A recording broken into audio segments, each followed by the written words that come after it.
got nice music as well. Yeah.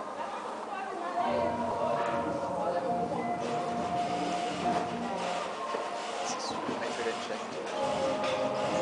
Well, hello once again.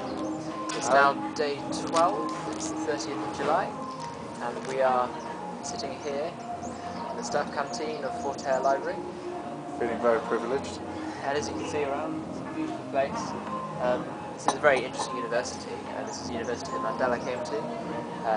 It's also the university supported by the ANC in the time of the struggle against the apartheid. Yeah, Robert Mugabe came here, Robert Sobukwe, and many other quite influential people as well. That was pretty vague. So we've been studying at the library this morning. We arrived about 8:30 as the library opened. We have a friend from King who drives us over, and we're making the most of the facilities. We unfortunately can't take books out just yet, so we've been reading quite a lot. We found a lot of local literature, which is really good. There's a whole collection of theses, an online database of dissertations and theses which we have access to. Just one word of warning that we've come across. There is a fantastic amount of reading that we can do here. All the theses are based on the local area, or a lot of the theses are based on the local area, and honestly, there's a mountain of books that we'd like to read and that are not going to be available back in the UK, and we're just not going to have time. So yeah, compared to the fairly dismal amount of reading material available in the UK, this place is like a gold mine, but a gold mine that you pretty much can't touch. So yeah, it's basically like looking in shop windows of all these amazing things we could buy, but we can't. Exactly. So yeah, it's knowing that we're going to be screwed the minute that we leave the country, which is kind of dampening us at the moment. How is your research going, Pete? Are there any obstacles in your way? I have had a shocking revelation. As all my research is looking to be done in local schools, it's not particularly helpful that the South African Democratic Teachers Union has decided that it's time to go on a strike this week, and that all schools will be disbanded for an indefinite amount of time, potentially the entire duration of our stay. So what quite I'm meant to do, I've got no idea. But on a positive note, I'm looking at, I found some very interesting books on social transformation regarding education, and how I can possibly fit in my beloved actor network theory into my dissertation. Although, boys and girls, you should never try to bend your research to fit a particular theory. A theory should be, yeah, you get the picture. Anyway, Sam, how are things going with your research? With your 3 dissertations now that you're remarkably crafted out of one, and so Sam here has decided that he can't decide what he wants to study, even though he had quite a strong plan when he left the country. One of the hardest things to realise is that basically you just have too many interests, and you come into this country and it's got such an immense history and incredible political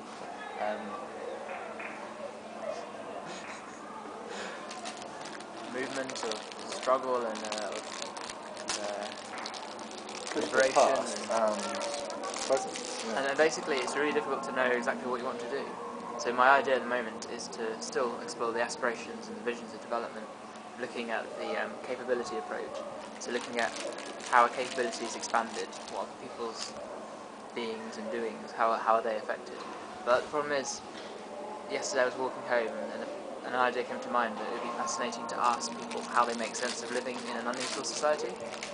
The problem is when you're like us and you do take it all in, it's fascinating. It's so tempting to want to pursue that topic. and now I'm not sure what to do. I think I'm going to carry on with the original project, but there's just this tiny part of me that's increasing that I want to do this other project because I'm interested in it, and of course your interest is really important. At the same time, time is ticking on by, and you have to be objective and say, no, this is my dissertation, this is why we're here. So we'll see how it goes, but for now, you just have to keep reading and hope that it becomes clearer. Yes, I'm having similar problems actually, in that particularly now that this strike has been announced, but the political geography side of me has become inflamed, and I want to look at, I think it'll be really interesting to look at, in light of the World Cup that's just taken place, and the amount of advertising that's gone behind a campaign called Proudly South African. I'm interested in how the South African government has crafted an identity of unity in South Africa from the 11 different official cultures and languages, and seeing how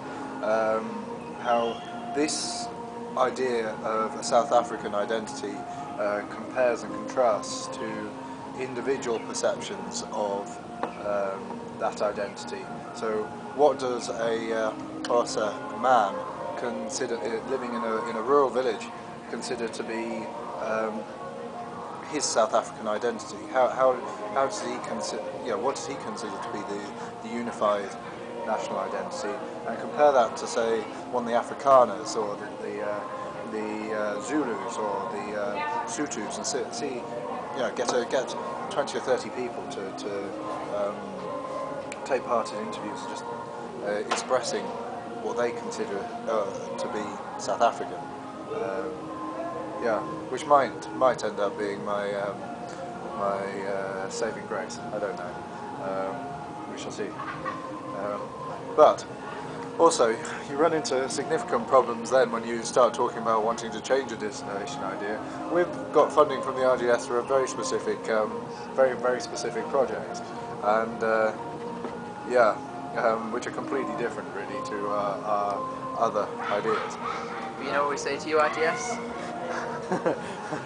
Please, be flexible.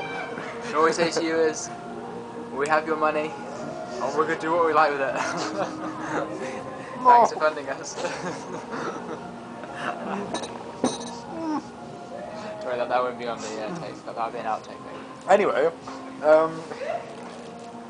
just as another problem with my dissertation, when you start planning your projects in England, when you're planning to go to another country, it's quite easy to think, oh, nobody's done anything on this. This is going to be really innovative study, and it's going to be highly exciting. When you get to the country, there's quite a good chance that there is a massive mountain of literature which covers everything, all of your original plans, like I've really just found now.